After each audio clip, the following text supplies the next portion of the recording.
Welcome to the Media Cat Magazine podcast. I'm your host, Mike Pigott, editor at the magazine. And for today's pod, I'm happy to welcome Lori Meakin. Lori is an exec member at Wackle, co-founder of Joyent, and founder and CEO of The Others and Me, and author of the book No More Menemies, a book about building a more gender-equal world where men are no longer the enemy. Welcome, Lori. Thanks for having me. It's lovely to be here. Yeah, it's good to have you on the pods and doing stuff for the magazine.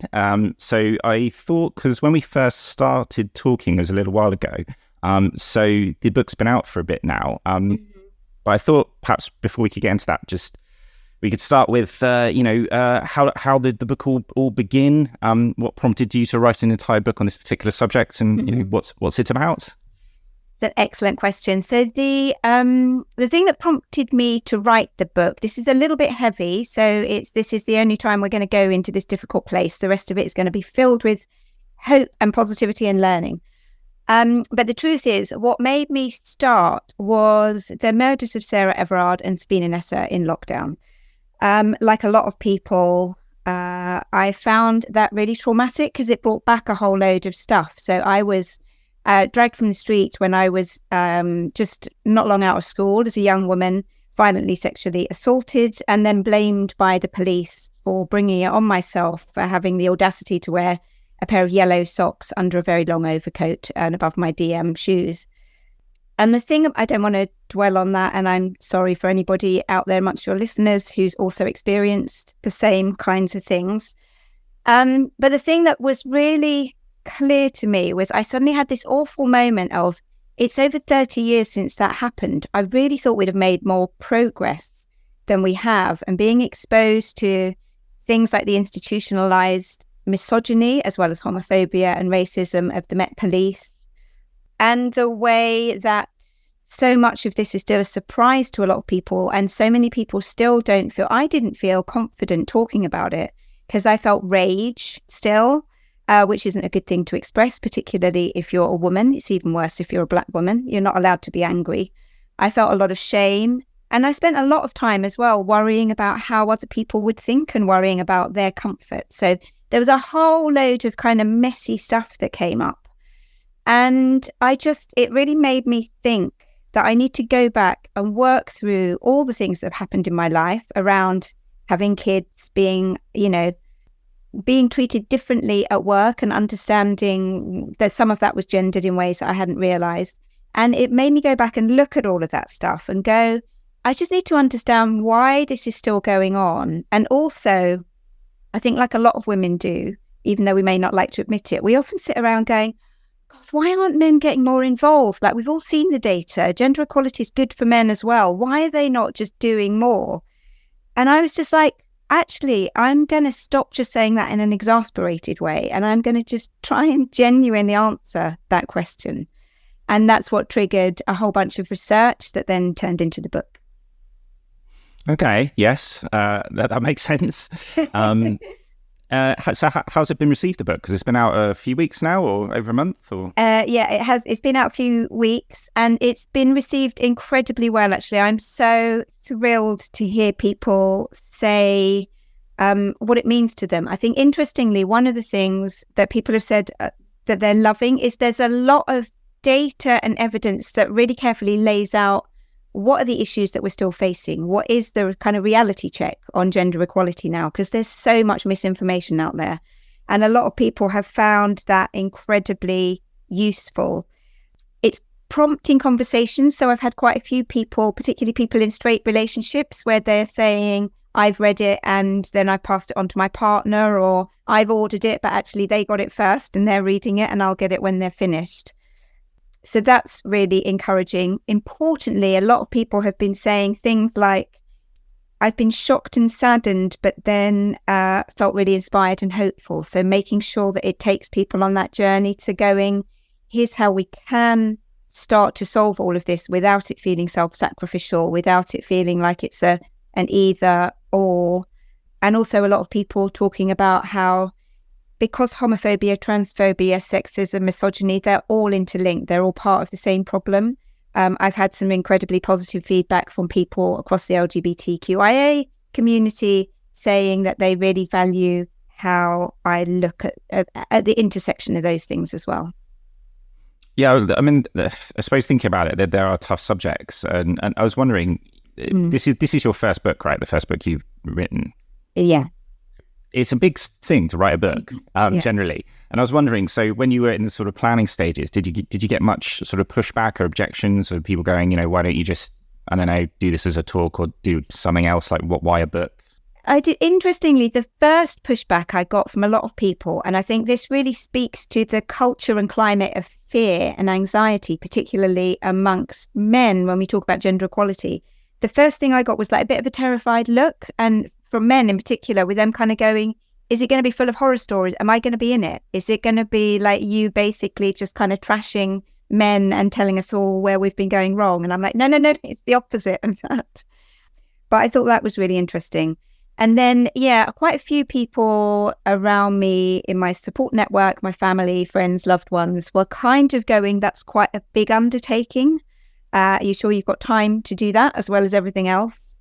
But I think as soon as I started getting into the research and seeing how much I was learning and how much there was that I wanted to share, I kind of got nothing but support. People were just like, it sounds like an amazing thing and it feels like it's going to be important. So yeah, really supportive. Oh, that's good. I mean, I suppose sticking with the men bit for now. I think there was a recent you had a recent comment in the Washington Post. Maybe it was something you shared, where it's titled "Men Are Lost," and you said something around, we can attempt to make men more pro-social. Can you sort of dig into that a little bit? Explain what you meant?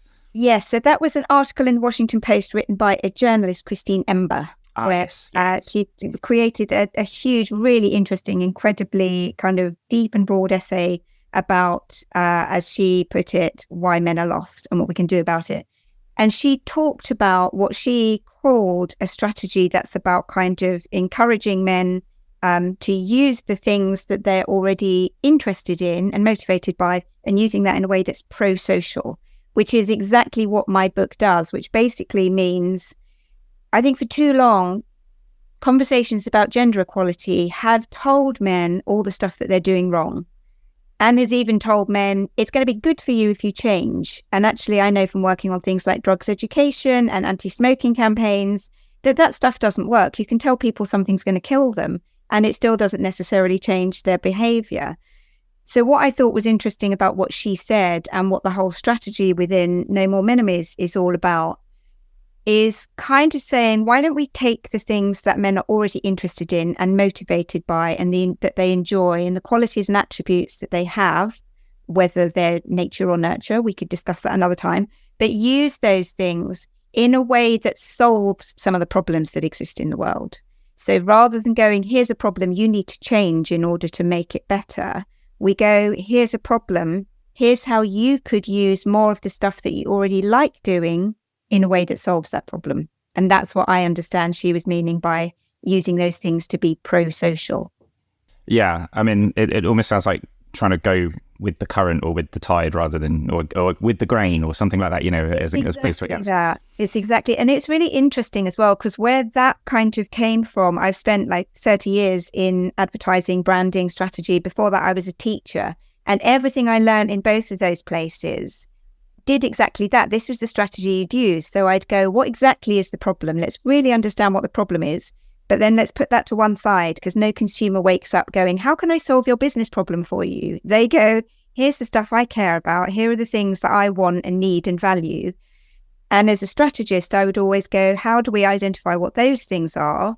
And then use those in a way that solves the client's business problem or seizes that business opportunity. So it's basically just using exactly that strategy to try and solve gender inequality. That's it. Yes, yeah, exactly. It's a big solve all the world's problems, please. Someone has to. I suppose, kind of on that, really. And again, I don't know how much your book digs into this, but why are men so lost? How did we get to this point? I was trying to sort of think back. I sit in the sort of older millennial camp. We had 90s and girl power with the Spice Girls, etc., and the sort of rise of that. Did men get left behind at that point, do you think, or has this been even longer in the making in terms of a thing that we've just never really addressed, perhaps as global society? It is. I think it's the latter. If you look back, I mean, it's a struggle that's been going on for centuries. You can look back to the witchcraft trials of the 1600s, and even before that, there was a lot of ways where women would be demonized and marginalized, and when they expressed power or any sense of agency, they would be immediately kind of squashed down. You can trace it right back to ancient Greece, where interestingly a lot of the sort of Western culture kind of derives from. So it's been a gradual process for a long time. And I think what's interesting though, I think, is that recently, and probably in the last kind of decade or so, some things probably actually kind of accelerated by social media and the internet have kind of exacerbated some of the issues and the backlash and the fears and the worry that I think have always been, clearly always been the case. Any change will always kind of create some sort of backlash and some kind of resentment. But I think a lot of that has been exacerbated by some voices, particularly in kind of spaces where men can go and feel safe, because a lot of the time they feel they're not able to talk about the resentment that they might feel or the worry that are they being overlooked. And when they hear things like the future is female, a bit like with Black Lives Matter, like there's a 2 on that sentence that I think it's not saying the future is female instead of male. It's saying the future is female too, but it doesn't feel like that, I think, to a lot of men. And then there's a lot of those things that are exacerbating it. And there's a radicalization of young men in particular that's kind of really quite terrifying. But there's some other things as well, I think, that are interesting that are going on. So one is the notion of the zero-sum game. So again, it's really easy to think that gender equality or a dismantling of the patriarchy or feminism are about women taking over and subjugating men. And interestingly, one of the reasons that happens is because the way men and boys tend to be socialized through conversation, through humor, through sport, through what's defined as leadership, is about competition. It's about who's up versus who's down, who's the winner, who's the loser. So that mindset that boys are socialized with actually makes it really difficult to lean into something like this in a way that says, actually, we're all going to be winners, because it doesn't compute with those centuries of socialization. Whereas interestingly, girls tend to be socialized to be more collaborative and communal. So it's probably easier for women to understand that we can all be winners. And the other just laugh little thing on this that again I find fascinating is a frame of reference. Like we all know that loss aversion is a big thing. We fear the things that we lose and we value that loss more than we value potential gain. And I think if you're particularly a cis straight white man, feels like there's a lot that's been lost. And men will often seem to frame gender equality in those terms, whereas and more often for women or people who've been marginalized, they frame it in terms of where do we need to get to. So that sense of loss for men, I think, is a big thing. Yeah, that sounds like a pretty hard mindset shift. It got me thinking actually, and I know you didn't plan this, or maybe did.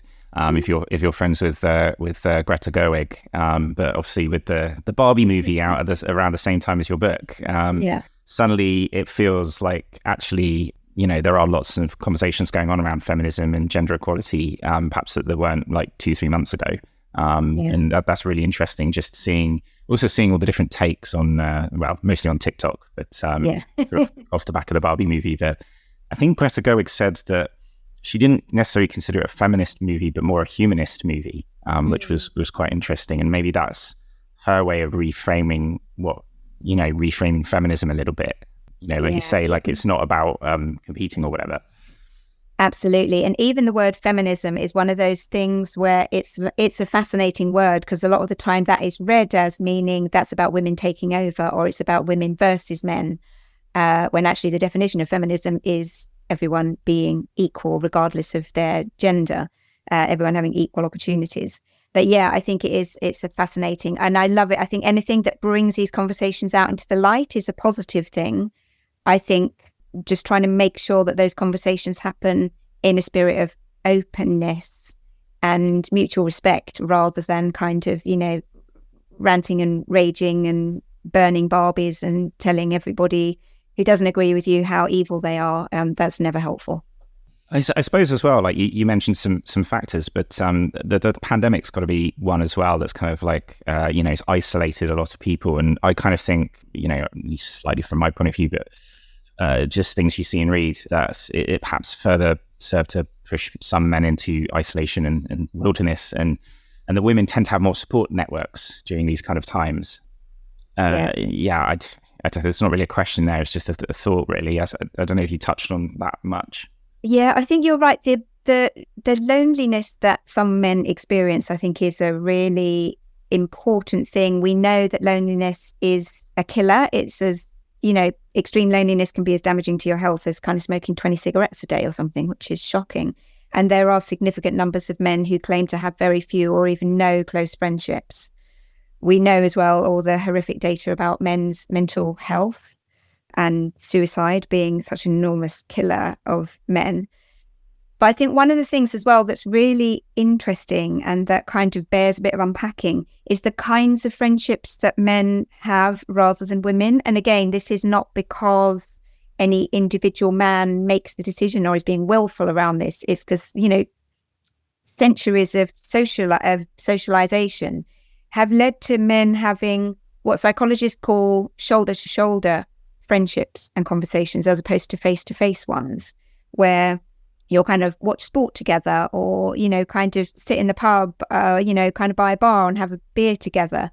But those conversations are often about something else rather than about how you're feeling. And again, they often have this kind of who's up, who's down, the kind of banter that sits behind it, which makes it really hard to kind of go, actually, I'm feeling a bit vulnerable. Whereas women have been socialized again to have much more kind of face-to-face conversation that's more about how are we feeling? Are we closer together or further apart? How are we understanding each other? So finding ways of either changing that dynamic or using that dynamic in ways that enable men to be able to open up, I think are really, really important areas. And again, I think comedy is something that's so underused. It's something that's so massively important, so valuable. And I hear a lot of men kind of go, it's quite difficult these days, just trying to kind of banter, but you can't say anything. Oh, it was just a joke. But I think thinking about how do we use humor and banter to enable some of that vulnerability and to kind of laugh at and gently unpick the system that's damaging everybody rather than seeing humor as a thing that you can't use anymore, I think it's a really interesting opportunity. Yeah, I've seen that a few times over the last few years, where people, not necessarily this area, but at least within advertising, talking about how humour needs to be used more. And when it does get used, it's often quite a clunky way. Yeah, which is interesting. With the book, how much of it did you write sort of thinking about the sort of advertising, marketing, brands, business world, or was it sort of more on a sort of societal level that you were thinking at the time? Yeah, it's a really good question. I think it started it wasn't about advertising and marketing. It was definitely, because I think it started from that sense that advertising and marketing needs to speak to and resonate with real people out there in the world. So understanding real people rather than starting from a marketing point of view felt like it was really important. But, and also, I just wanted to understand kind of what's going on in the world out there and then see how that could be useful from a business point of view. So where it ends is that actually there's enormous amounts of money to be gained by leaning into this stuff and getting it right, because there's so much about the way we see the world as default males, the way we all, and by all I mean women as well as men, prioritize the masculine, kind of think that's better, think it's more valuable, the way we engage with each other as people, as leaders, the way we respect each other's expertise. There's like so much opportunity actually for businesses and for marketing and advertising to learn, which is why I ended up deciding after writing the book that I'm going to start a consultancy that does exactly that. So I wasn't planning that at the beginning, but that became apparent as the book went on. Well, that's good to know. Yeah, I should have asked you that, because I saw The Others and Me didn't look like it was very old or been going a couple of months. So I was like, okay, that's probably linked in some way. Yeah, that makes sense. Yeah, I guess. Yeah, if you're getting lots of questions around the book, but digging into sort of how do we do this sort of stuff as a business, it reminds me of disability inclusion conversations I've had in the past with people where they've said, if nothing else, here's the business case for it. You could make lots of money. Absolutely. And I think, again, that's just like, it's so important. I happen to believe that helping everybody live happier, healthier, more fulfilling lives, whether, whatever your gender, is a beautiful and positive thing to do. But yeah, and I think we can't always expect companies to go, that's my first priority. The first priority of a company is to have a healthy, happy, thriving, growing business that can support all the people that they employ and return money to shareholders. So it makes perfect sense to me to start with companies by saying, here's how you could be more successful. Here are profit pools that you might be missing. Here are opportunities to grow that you could seize that your competitors haven't spotted. Yeah, that makes sense. I suppose I've seen a few bits and bobs that you shared on LinkedIn in recent times, obviously linked to the book and the things that you're working on. I imagine a lot of the people commenting are people from the advertising sort of marketing world. As a kind of barometer, what are their sort of responses? Do they often think that you're writing about certain agencies or people? Or, I mean, maybe you are, but you're not, it's best not to say who they are. I don't know. I mean, what's their sort of reaction, Yeah, I haven't had a lot of that. It tends to be so a lot of the time it feels like there's a lot of positive responses from people who are already active in this space, encouraging me and wanting to do more, who find ways of being able to kind of bring the conversation on really useful. There are, interestingly, some people who work in the kind of inclusion space, D&I space, who are kind of engaging with it as well. And again, not surprisingly, it feels like there's some D&I faces a lot of challenges, and the kind of backlash and the cancel culture, fear about what you can say, but not really wanting to get involved is a big issue, I think, in that space. So finding a way through that feels like it's really valuable. In terms of the negatives, what I've noticed is actually it tends to be much more personal when people respond in a negative way, which again, I find so interesting, where it feels like when we're talking about something kind of more systemic, sometimes despite my best efforts, I will still get largely men, sometimes not men, but most of the time, a kind of angry man telling me that I'm wrong because my granddad did this, or I do that for this reason, or all of which I can completely understand. This stuff is really personal and it can really kind of strike a nerve. But the responses seem to be people understanding it as a personal affront or a personal insult more than, I've not had anyone go, oh, you're talking about my company. Yeah, okay, fair enough. It's fair. No, it is quite interesting. I mean, I guess we're all living in our own little worlds and bubbles. So, yeah, a lot of people bring it. It's that. I always think it just comes back to empathy, right? Like, can you empathize? Can you think about what others might be, things that are occurring to them that haven't occurred to you? Yeah. There's blind spots as well, because I think you're absolutely right. Again, one of the other fascinating things I learned is sometimes kind of going, how would I feel in that position? And trying to empathize is really, really valuable. In other times, actually, that can be a little bit counterproductive, because there's like important blind spots or bits of information that people are missing. And it's really easy to make an assumption about what life would look like if it were the other way around. That actually isn't the case. So yeah, I'd say blind spots, recognizing blind spots as well as kind of work, leaning into empathy are both super important. Yeah, no, that makes sense. I guess I was thinking on the empathy point of view, and maybe it's just me, maybe other guys have this too, but we have it, but it's more, it needs to be activated or turned on. Just somebody needs to prod you and go, have you thought about this? And you go, oh, I see. It's like it's dormant until somebody gives it a prod. I don't know. Yeah, absolutely. And it's something that all the men that I've spoken to, they had it in abundance and were really proud of it as well. And I think one of the things that's also really interesting is that not only do we not necessarily kind of prod men or encourage them to kind of, here's your moment to empathize, but actually we don't necessarily kind of reward them and celebrate that as well. And I think there's something so powerful about every single one of the men I talked to when I'd given them a chance to kind of go, tell me about how you engage in this sort of area, or opportunities to express their empathy. They were incredibly good at it and incredibly proud of it as well. And again, I think building on that positive is something that's really important, because men are able to do that just as much as women. It's just we tend to kind of encourage boys and young men not to do that as much and tell girls that that's the thing that they're really good at. But by the way, it's not that valuable, when of course it is. It's interesting as well, because when you're saying about that sort of the reward part of that, it makes me think of things that you do for children when you're teaching them things, but we stop doing for adults. We sort of stop rewarding them for stuff. Absolutely. And all of that positive reinforcement is just so important and valuable. Everybody, we all love being praised. We all love that kind of positive feedback loop.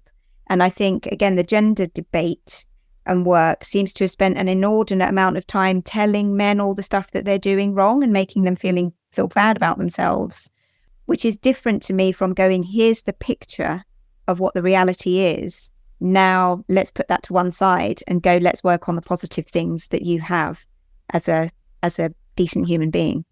Yeah, that makes sense. Actually, I realize we're slightly running out of time, and as I always do with these podcasts, but I've got a few questions I want to ask before we do. So one of them is around February this year. We had a theme in the magazine of hope and kindness.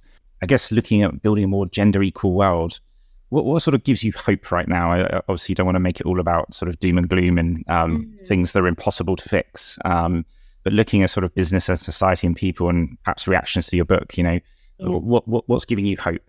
I think exactly what we just talked about, the things that happen when we talk to each other in a spirit of openness and non-judgment. And when sitting down with the 23 men that I had really deep conversations with, I left everyone full of so much hope, so much inspiration and so much positivity, because we just need to have conversations differently, I think. And then there's so much to build on that's going to benefit all of us. Well, that makes sense. That's good to know. Good to know. Do you have plans for a next book, or is it more going to be around the consultancy that you mentioned earlier? I think it's, I would always go, staying curious and keeping learning is really important. So I'm definitely kind of need to make sure I don't have a mindset that's like, that's done and dusted. I've learned everything there is to know about that. So yeah, there may well be another book. I don't even know about what yet. It may be about the business, more specifically about how this applies to business. That makes up one chapter of this book. It could well make up a whole book. Or it might be about something that I've not yet identified that becomes clear as we kind of move forward. Okay, very interesting. Watch this space. And to finish on books, we now obviously, now that you're author, I can't not ask this, but we have a series in the magazine called Four Favorite Books. So asking people their all time or their current favorites or ones on their reading list.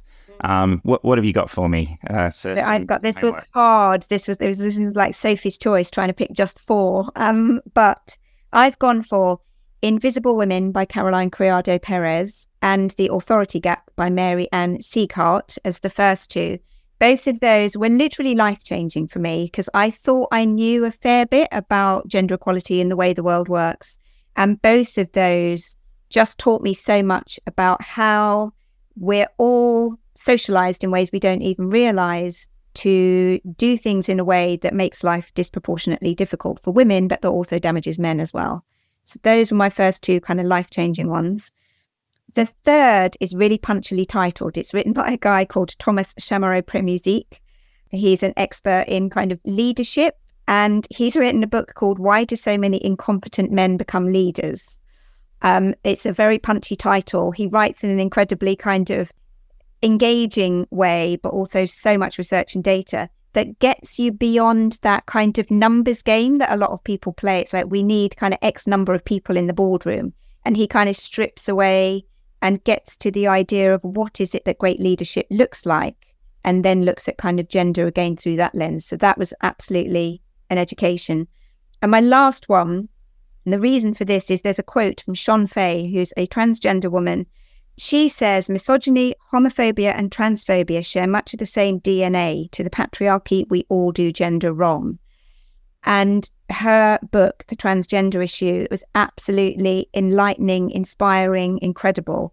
I'd recommend everybody go read that one as well. I think there's so much we can learn from people who transgress the gender norms in all kinds of ways. And I think for all of us, the patriarchy makes all of us actually feel like we do gender wrong, and there's so much we can learn from each other. Amazing. Great choices. Well, I think what we'll try and do is maybe put those on the magazine in a sort of written form. So we do that for people that submit them. So obviously we've got the audio version, but I think it'd be nice to put them up like that as well. So that'd be great. But just thank you so much for a lovely conversation, and thanks for coming on the Media Cat Magazine podcast. Oh, thanks for having me. It's been great to chat.